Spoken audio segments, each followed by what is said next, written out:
오늘 본문은 요한계시록 18장 9절에서 19절까지의 말씀입니다. 그와 함께 음행하고 사치하던 땅의 왕들이 그가 불타는 연기를 보고 위하여 울고 가슴을 치며 그의 고통을 무서워하여 멀리 서서 이르되 화이토다 화이토다 큰 성 견고한 성 바벨론이여 한 시간에 내 심판이 이르렀다 하리로다. 땅의 상인들이 그를 위하여 울고 애통하는 것은 다시 그들의 상품을 사는 자가 없음이라. 그 상품은 금과 은과 보석과 진주와 세마포와 자주 옷감과 비단과 붉은 옷감이요 각종 향목과 각종 상아 그릇이요 값진 나무와 구리와 철과 대리석으로 만든 각종 그릇이요 계피와 향료와 향과 향유와 유향과 포도주와 감람유와 고운 밀가루와 밀이요 소와 양과 말과 수레와 종들과 사람의 영혼들이라. 바벨론아, 내 영혼이 탐하던 과일이 내게서 떠났으며 맛있는 것들과 빛난 것들이 다 없어졌으니 사람들이 결코 이것들을 다시 보지 못하리로다.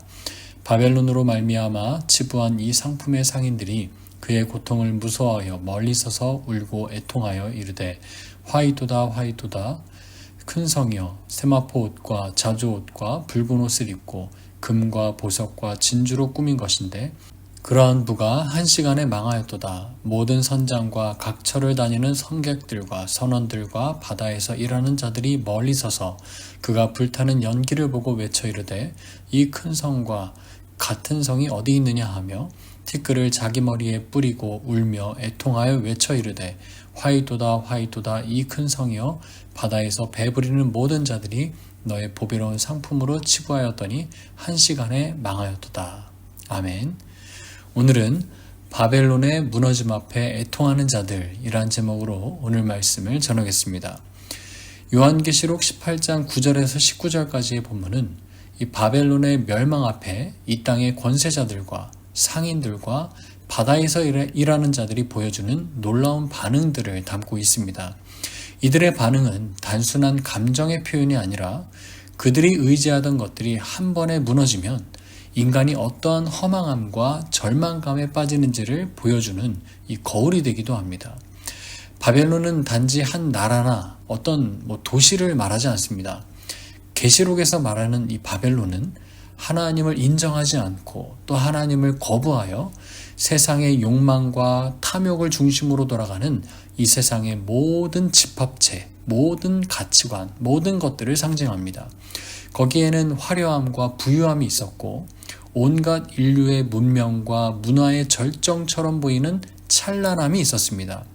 사람들은 그 화려함에 현혹되었고 그 안에서 성공을 꿈꾸기도 했고요. 그 문명의 이익 구조 속에서 자신들의 터전을 일구었습니다. 그러나 어느 한시에 갑자기 하나님의 심판이 임하자 영원할 것 같았던 이 모든 것들이 하루아침에 무너지게 된 것입니다. 본문은 이 멸망을 지켜보며 통곡하는 자들을 소개합니다. 이들의 공통점은 이 바벨론에 있으면서 바벨론으로 인해서 부를 쌓고 또 명예를 얻고 지금까지 생존을 이어왔던 자들입니다. 그들 중에는 왕들도 있었습니다. 정치를 통해 권력을 가졌고 바벨론과의 이 부정한 관계 속에서 자신들의 최고 위치의 이 지위를 보장받았던 자들입니다. 또 그들 중에는 또 상인들이 있었습니다. 그들은 이 바벨론의 소비 구조 속에서 자신들의 재산을 불리고 고급 상품과 사치품으로 이윤을 극대화하며 살아왔던 자들입니다. 그리고 바다에서 물건을 나르던 선장들과 선원들이 마지막으로 소개되는데요. 그들은 이 국제무역이라는 이 시스템 안에서 자신들의 생계를 여유롭게 꾸려왔던 자들입니다. 이 모든 부류의 사람들의 공통점은 이 바벨론의 번영 속에서 자신들의 삶의 기반과 그 기초를 세워왔다는 것입니다. 바벨론 없이는 살 수 없는 또 바벨론을 의지하면서 살아왔던 사람들인 것이죠.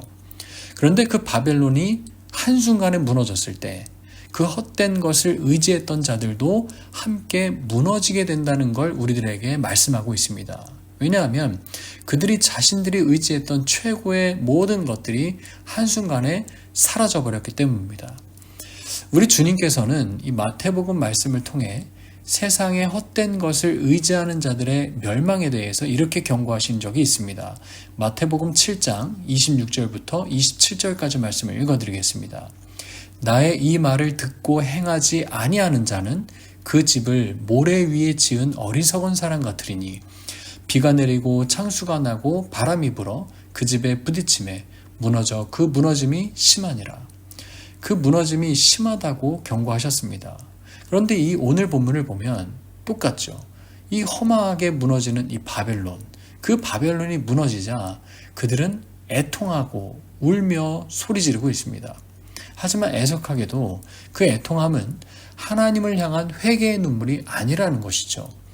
하나님 앞에 죄를 고백하는 통곡이 아니라 자신들이 누렸던 이 세상의 이익을 더 이상 누릴 수 없음에 대한 절망의 울부짖음이었던 것입니다. 11절 말씀을 보시면 이 땅의 상인들이 그를 위하여 울고 애통하는 것은 다시 그들의 상품을 사는 자가 없음이라. 이 바벨론이 무너졌기 때문에 자신들의 기업, 또 자신들의 가업이, 그리고 또 자신들의 삶도 모두 다 끝났다라고 느끼는 것.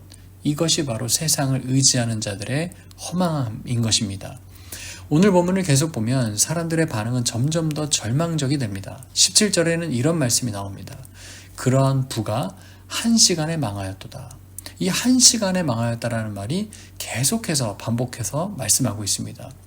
절대 무너질 것 같지 않았던 그 거대한 도시, 그 거대한 정체성이 이 바벨론이라는 이 공동체가 그 짧은 시간에 아무도 예상하지 못한 순간에 멸망하고 말았다는 것입니다. 이것이 바로 하나님의 무서움이죠.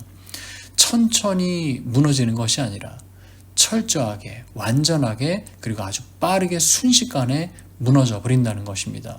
그리고 그것은 하나님께서 정하신 그때, 그 시간에 반드시 일어나게 된다는 것입니다. 오늘 우리들은 이 바벨론의 멸망을 보면서 주님께서 말씀하신 이 반석 위에 세운 집에 대한 이 경고를 다시금 기억해 보셔야 될 것입니다. 마태복음 7장 24절과 25절의 말씀을 우리와 함께 기억해 보겠습니다. 그러므로 누구든지 나의 이 말을 듣고 행하는 자는 그 집을 반석 위에 지은 지혜로운 사람 같으리니 비가 내리고 창수가 나고 바람이 불어 그 집에 부딪히되 무너지지 아니하나니 이는 주추를 반석 위에 놓은 까닭이요. 하나님 나라의 백성은 이렇게 세상 속에 있지만 세상에 속하지 않은 자로 살아가야 됩니다. 우리들은 이 바벨론의 화려함에 속지 말고 절대로 무너지지 않는 반석 대신 예수 그리스도 위에 우리의 삶을 세워 나가야 합니다. 오늘 하루를 살아가실 때 우리는 바벨론에 소속된 자들로서 살아가고 있습니까? 아니면 하나님의 나라를 향한 순례자들입니까? 세상의 헛됨을 의지하지 마시고 하나님의 말씀 위에 서서 의롭게 또 십자가를 지으며 좁은 길을 걸어가시기로 결단하시는 우리 믿음의 성도님들이 되시기를 소원합니다. 이렇게 기도하겠습니다. 사랑의 주님, 오늘 하루도 말씀으로 시작하게 하시니 감사드립니다. 세상의 헛된 잘못된 것에 흔들리는 것에 나의 삶과 인생과 기업을 세우지 않게 하시고 무너질 바벨론이 아니라 흔들리지 않는 영원한 그 주님의 나라에 우리의 소망을 두게 하여 주시옵소서. 예수 그리스도라는 이 반석 위에 우리들의 믿음을 굳게 세워서 오늘도 올곧게 이 좁은 길을 걸어갈 수 있는 믿음의 순례자들이 되게 하여 주시옵소서. 감사합니다. 예수님의 이름으로 기도합나이다. 아멘.